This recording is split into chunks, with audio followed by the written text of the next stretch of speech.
ভাই দরদের আপডেট দেন, দরদের আপডেট আর কি দিব? এই দরদ সিনেমার আপডেট আর দিতে ইচ্ছে করে না, কারণ একটা সিনেমা নিয়ে আর কত রিলিজ ডেট বলবো, একটা সিনেমা নিয়ে কত আপডেট দিব, একটা সিনেমা নিয়ে কত মিথ্যা কথা বলবো। আমি তো আর বানিয়ে বলিনি, যেটা ডিরেক্টর থেকে আমরা জেনেছি সেটাই জাস্ট আপনাদের সাথে শেয়ার করেছে, বাট এর পরেও আর কত বলবো, এর পরেও আর আপনাদেরকে কত আপডেট দিব। সো যাই হোক, যেহেতু মুভি রিলেটেড কাজ করতে হয় আর আপনারাও জানতে চেয়েছেন, আপনাদের ইচ্ছাই সবকিছু। সো আমি যে আপডেটটা দিব এটা জাস্ট অনন্য মামুনের কাছ থেকেই, এটা সত্য মিথ্যা আমি কিচ্ছু বলতে পারবো না। সিনেমাটা আদৌ রিলিজ পাবে কিনা আমি এই সম্পর্কেও কোনো টপিকে ভিডিও বানাবো না, বা আমি কথা বলতে যাচ্ছি না। অনন্য মামুনের আপডেট অনুযায়ী দরদ সিনেমাটা রিলিজ পেতে পারে সেপ্টেম্বরে, এবং সেপ্টেম্বরেই দরদের প্রমোশন শুরু হবে ইন্ডিয়া থেকে। এখন এতটাই হচ্ছে দরদ নিয়ে আপডেট। এখন আমি একটা সিরিয়াস বিষয় নিয়ে কথা বলি, সেটা হচ্ছে আমি গতকাল একটা ভিডিও বানিয়েছিলাম যেখানে অনন্য মামুন, এলিনা শাম্মী তাদের একটা কন্ট্রোভার্সি নিয়ে, এলিনা শাম্মী দরদ সিনেমায় কাজ করেছেন, সে একটা এলিগেশন এনেছে অনন্য মামুনের উপর। সো আমি এরপর বিষয়টা নিয়ে আরেকটু রিসার্চ করে দেখলাম যে আদৌ এইরকম কোনো কিছুর কারণে এরকম একটা এলিগেশন বা এতদিন পরে। সো পুরো বিষয়টা জাজ করে যতটুকু বুঝলাম, এটা একটা জাস্ট স্ট্যান্ডবাজি, এটা জাস্ট একটা প্রমোশন, যেটা আমার কাছে মনে হয়েছে। এখন এর বাইরেও অনেক কিছু হতে পারে, বাট এটা এটা আমি আবারও বলছি, এটা জাস্ট আমার মনে হয়েছে যে এটা একটা স্ট্যান্ডবাজি। কারণ প্রথমেই বলতে হবে যে এলিগেশনটা এনেছে এলিনা শাম্মী, এই মানুষটা এর আগে অনন্য মামুনের সাথে 2টা সিনেমায় কাজ করেছে, সেখানেও নাকি তাকে পারিশ্রমিক দেয়নি, বা সেটা নিয়েও নাকি অনেক ঝামেলা হয়েছে। সো আমার প্রশ্ন, আমি গত ভিডিওতেও বলেছি যে তাহলে সে দরদ সিনেমায় কেন কাজ করে? মামুন নিজেও এটা নিয়ে একটা স্টেটমেন্ট রেখেছে। অন্যদিকে এলিনা শাম্মী এর আগে অনন্য মামুন কাদের সাথে চিট করেছে, কাদেরকে টাকা দেয়নি, সেটা নিয়েও সে অনেকের কাছ থেকে কিছু এসএস নিয়ে ফেসবুকে দিয়েছে।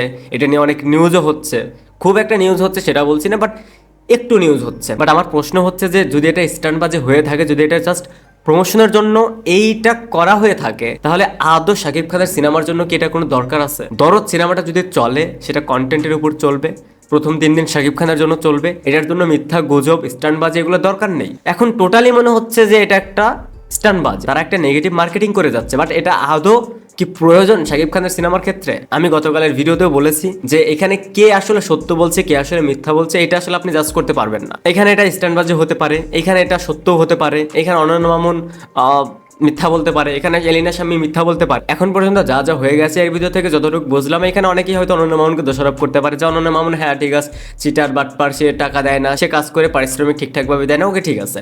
বাট এলিনা শাম্মী উনি জেনে বুঝে যেটা করেছে, উনি ওনার কথাতেই ধরা পড়েছে। 2টা সিনেমায় কাজ করেছি, ঠিকভাবে পারিশ্রমিক পাইনি, তাহলে এটাতে আপনি কেন কাজ করলেন? আর এখন এসে ন্যাকামি করতেছেন। প্রথমত এলিনা শাম্মী যে সিনেমায় কাজ করেছে সেখানে কোনো চুক্তিপত্র ছিল না। দ্বিতীয়ত পোস্টারে এলিনা শাম্মীর কোনো ছবি ছিল না। তৃতীয়ত দুবাই একটা প্রেস মিট নাকি ছিল, সেখানে এলিনা শাম্মীকে কেন নেওয়া হয়নি, এরকম কিছু কথা আবার অনন্য মামুন শেয়ার করেছে। এখন এই ওভারঅল বিষয়টা নিয়ে আমার মাথায় শুধু এটাই আসতেছে বারবার, যে এই যে নাটকগুলো হচ্ছে, সিনেমাটা আদৌ রিলিজ পাবে কিনা সেটারও কোনো গ্যারান্টি নেই, বাট নাটক তো শুরু হয়ে গেছে। কিন্তু এই নাটকের কি আদৌ কোনো দরকার আছে, বা এটার কোনো ইফেক্ট বা এটার কোনো পজিটিভ ইম্প্যাক্ট দরদের উপর পড়বে? আদৌ পড়বে তো না। তাহলে নিজেদের উপর দোষারোপ দিয়ে রেপুটেশন খারাপ করার মানে কি? আমাদের ইন্ডাস্ট্রিতে কিছু ডিরেক্টর, কিছু প্রডিউসার, কিছু অ্যাক্টর, তাদের নাম শুনলেই অডিয়েন্সের গা জ্বলে। সেইখানে নতুন করে সব তৈরি করার, নতুন করে সব নাটক করার কি আদৌ কোনো দরকার আছে? আবার সেটা শাকিব খানের সিনেমা, শাকিব খানের সিনেমায় নেগেটিভ প্রমোশনের, নেগেটিভ মার্কেটিংয়ের আই থিঙ্ক দরকার নেই। যদি সেপ্টেম্বরে সিনেমা রিলিজ হয়, যদি 1 তারিখ থেকে প্রমোশন শুরু হয়, প্রমোশন করুন, পজিটিভ একটা এনভায়রনমেন্ট ক্রিয়েট করুন, গান ড্রপ করুন।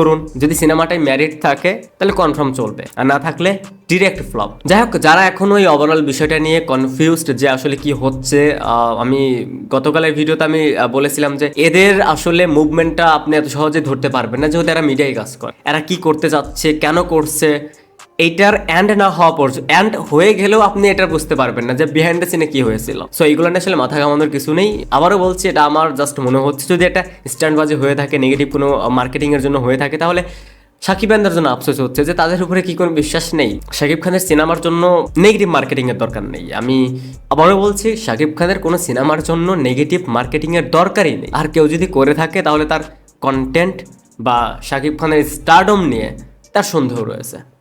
Thanks for watching, by.